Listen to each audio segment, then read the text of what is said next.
વલસાડના તિથલ રોડ પર આવેલી ઈચ્છાબાની વાડી ખાતે નેશનલ પ્રેસ ડેની ઉજવણી નિમિત્તે વલસાડ જિલ્લા કલેક્ટર શ્રી નૈમેશ દવેના અધ્યક્ષસ્થાને પ્રેસ સેમિનાર યોજાયો।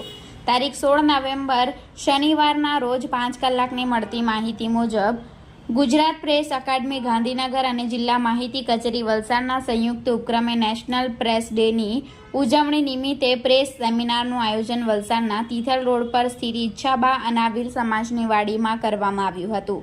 જિલ્લા કલેક્ટર નૈમેશ દવે સહિતના મહાનુભાવોએ દીપ પ્રગટાવી સેમિનારને ખુલ્લો મૂક્યો હતો। આ સેમિનારમાં અધ્યક્ષસ્થાને જિલ્લા કલેક્ટર નૈમેશ દવેએ નેશનલ પ્રેસ ડેનું મહત્વ સમજાવી જણાવ્યું કે વિકટ પરિસ્થિતિમાં પોતાના જીવને પણ જોખમમાં મૂકી સાચી માહિતી લોકો સુધી પહોંચાડવાનું ભગીરથ કાર્ય મીડિયા કર્મીઓ કરી રહ્યા છે, તેને હું બિરદાવું છું। વહીવટીતંત્ર દ્વારા કોઈ ક્ષતિ રહી ગઈ હોય તો તે અંગે પણ પત્રકારો ધ્યાને દોરે છે, જેથી વધુ સારી કામગીરી થઈ શકે। ધરમપુરમાં ઉજવાયેલા જનજાતિ ગૌરવ દિવસની ઉજવણીનું રિપોર્ટિંગ ખૂબ જ સરસ રીતે થયું હોવા બદલ પત્રકાર મિત્રોનો અભિનંદન પાઠવવામાં આવ્યા હતા।